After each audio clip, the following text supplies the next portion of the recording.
Start है। Okay, आज हम लोग पढ़ेंगे सिंबॉलिक लॉजिक क्या है, what is a symbolic logic. तो सिंबॉलिक लॉजिक को हम लोग हिंदी में प्रतीकात्मक तर्कशास्त्र है, ठीक है। तो प्रतीकात्मक तर्कशास्त्र का मतलब होता है कि हम लोग उसमें प्रतीकों का उपयोग करते हैं। सिंबॉलिक लॉजिक वह लॉजिक है जिसमें भाषा की विविधता, जटिलता तथा कठिनाइयों से बचने के लिए संकेतों का प्रयोग किया जाता है। जैसे देखिए, कभी कभी क्या होता है ना, शब्द जो आपके होते हैं वो क्या होते हैं, द्वैर्थक होते हैं, यानी दो अर्थ रहते हैं।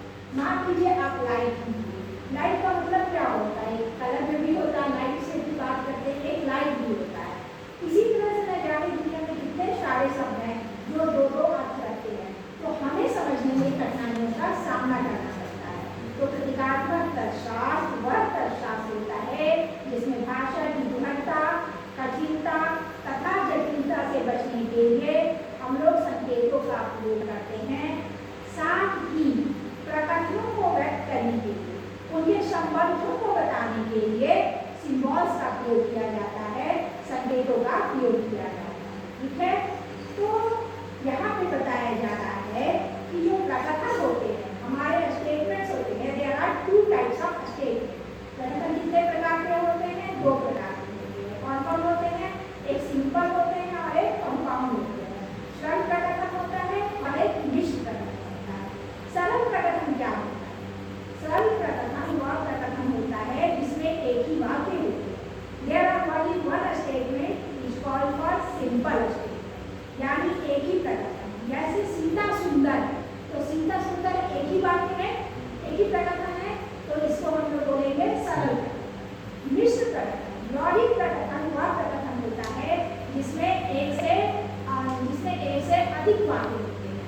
One and more than a statement, this is called for compound statement, जिसमें एक से अधिक वाक्य होते हैं, यानी दो होते हैं, तीन होते हैं, एक से अधिक ही होना चाहिए, उसको हम लोग लॉजिक प्रकथन कहते हैं।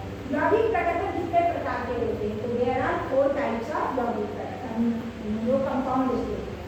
कितने प्रकार के हैं, चार प्रकार के। पहला क्या है मेरा, संयोजन। दूसरा क्या है मेरा, वियोजन। तीसरा क्या है मेरा, आपादान।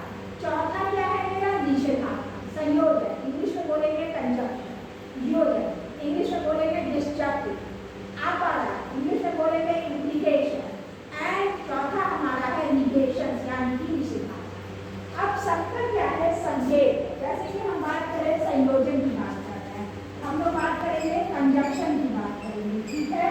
जब हम बात करेंगे कंजंक्शन की, तो उसका संकेत सिंबल क्या है, डॉट। इसको हम लोग क्या कहते हैं, डॉट कहते हैं। तो जैसे मान लीजिए संयोजन, जो कंजंक्शन होता है, संयोजन जो होता है, इसमें क्या है कि जब हम दो वाक्यों को जोड़ते हैं तो और या एंड का प्रयोग करते हैं। जैसे सीता और रीता सुंदर है, ठीक है, तो जहाँ और का प्रयोग होगा दो वाक्यों के लिए या तथा का प्रयोग होगा, वहाँ हम लोग क्या लगाएंगे, डॉट लगाएंगे, ठीक है।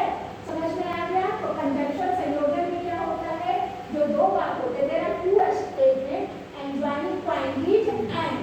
हमारा दो वाक्य होता है और किससे जुड़ा रहता है, एंड से जुड़ा रहता है, तो उसमें हम लोग संकेत का क्या प्रयोग करेंगे, डॉट का प्रयोग करेंगे। उसी तरह से दूसरा हमारा होता है डिस्जंक्टिव होता है।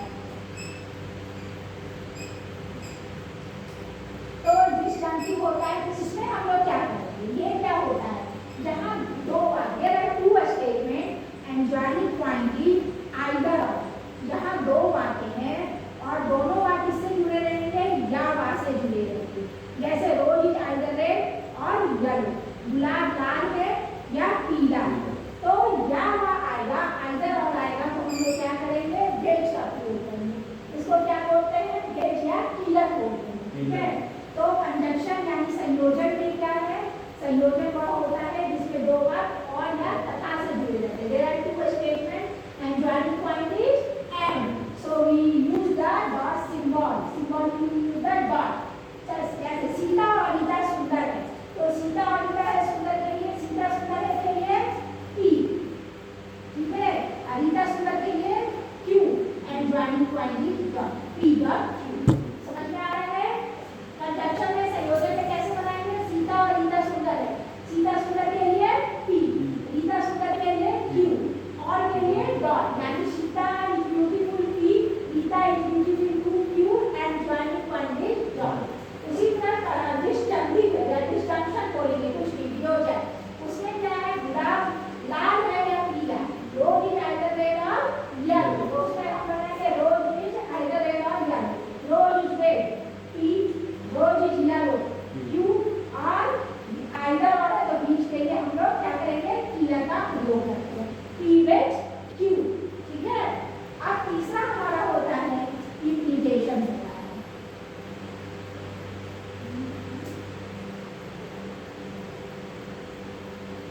इम्प्लीकेशन होता है, आपादान होता है। इसका प्रयोग हम लोग कब करते हैं?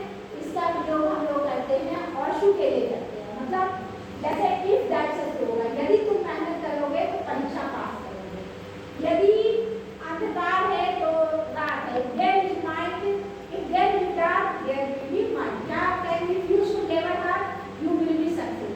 यदि तुम मेहनत करोगे तो परीक्षा पास करोगे, ठीक है।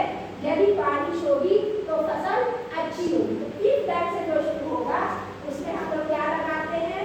उसमें हम लोग इम्प्लीकेशन लगाते हैं, इसको हॉर्सू भी बोलते हैं। क्या बोलते हैं इसको?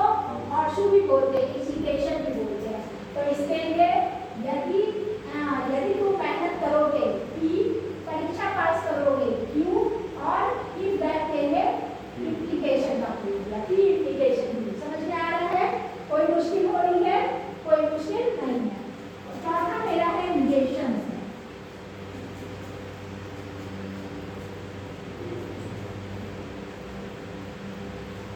निगेशन निषेधात्मक। इसमें क्या है? हम लोग कर्ल का प्रयोग करते हैं। इसको हम लोग क्या बोलते हैं? इसको कर्ल बोलते हैं, नॉट टचिंग।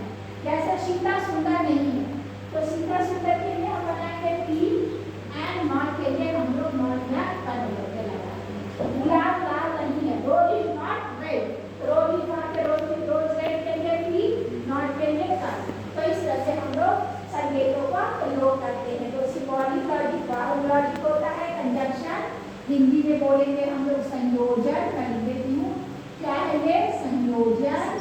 डिसजंक्टिव या डिसजंक्शन, इसको हम लोग बोलेंगे वियोजन, ठीक है।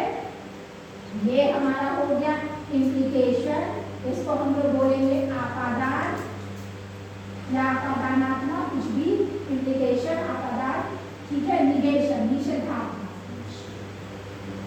निषेध